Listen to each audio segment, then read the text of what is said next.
That's a long ways for no noise. I'm used to playing in bars, so.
That's a composed piece. I did not improvise that.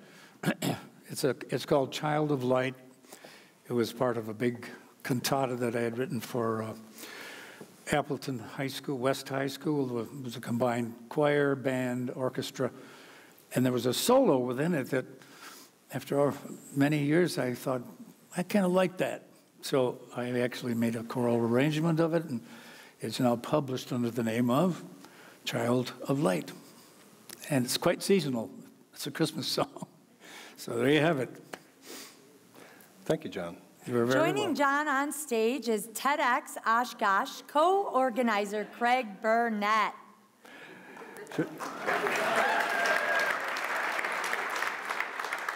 In addition to being a veteran pianist, you're a composer in your own way, and for all these years. Tell us a little bit about how long it took you to compose this and the process and the steps forward and back before you ever performed it. Well, I'd say that very often I work off of imagery, and I'll sit at the piano perhaps and start noodling, exploring, and when something resonates that seems to fit the image that I'm after, I will jot it down, and then it becomes a relatively easy process to kind of improvise my way through a development of that particular sound, idea, motive, whatever. Okay. So that's it. And it's a little different each time, frankly, when I sit down to compose a piece. And sometimes it writes itself. Other times it's a struggle. It's just the nature of the beast. And you rely so heavily on musical intuition. At least I do, and I think most composers do exactly that. What makes it go up here and what makes it go down or repeat or whatever, those are all intuitive processes that it's decision making, and you make those decisions according to your own needs, I guess. So that's how it works. So the compositional process is a bit of a back and forth thing as you go through it and just work your way through it before you ever do a public performance. Well, yeah, I mean, it depends on the kind of stuff. If I'm doing jazz music, if I'm composing jazz music, I don't do full scores. I do just the melody, and I'll indicate chord symbols to the harmonies. And that's a fairly quick process, and then I'm ready to play. John just gave us a good intro to that. He's very commonly a jazz pianist in his day-to-day life, and jazz has at its core improvisation. And we thought we'd do something interesting with jazz here today on the stage of the Grand. In this bag, I have a collection of pieces of paper with one musical note each, which I've already randomly shaken, but we'll do it again. John has agreed to compose for you right now from random notes from this bag. Whose idea was this? I think I know. We start with C sharp. A lovely note. And then D. You want to take it? And then G. Okay.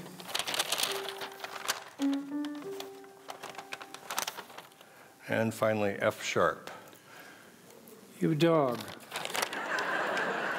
Let's see what you can do with it, John. Well, there's always a mulling process. I'm going to mull now.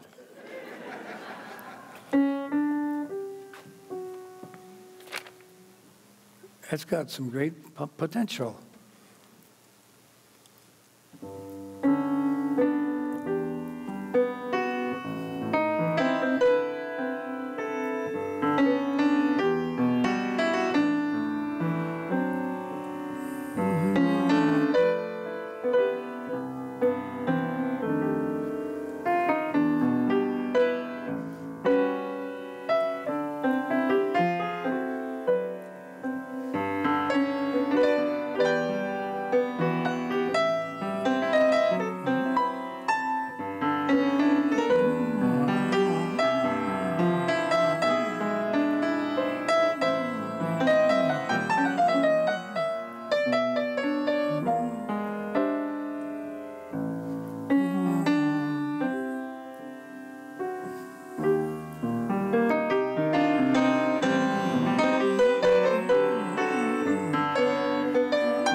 That is just magical. It seems almost akin to a magic trick. How in the heck can you accomplish that on the spur of the moment?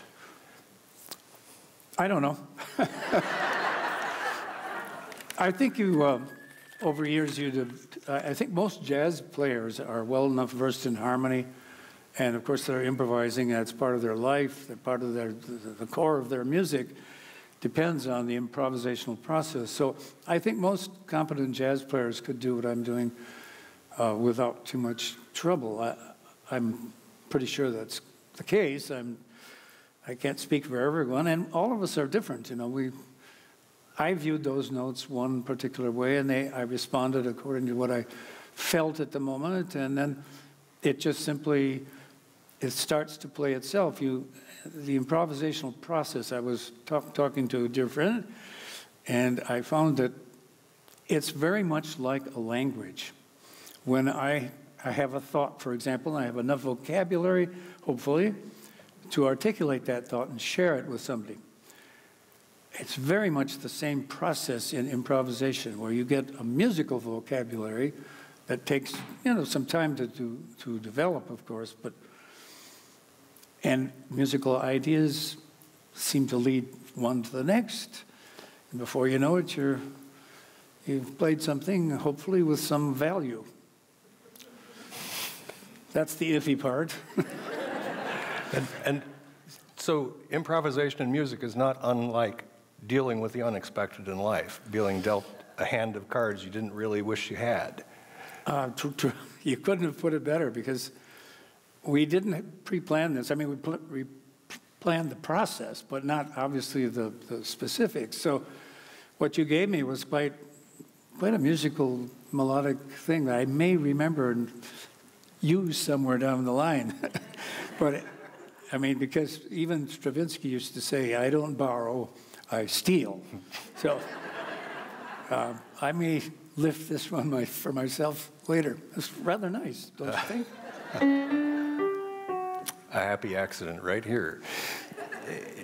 I almost hesitate to ask you this question, but as a composer and an improvisational pianist, which do you think you like better? I know it's like asking your favorite child, but if you had to pick one, can you? And if so, why?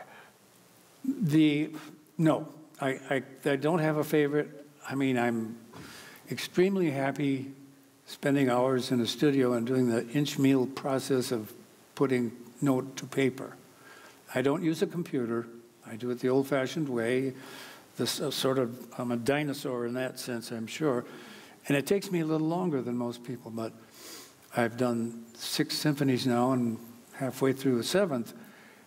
And it's a long process, but to me, that's high-level fun.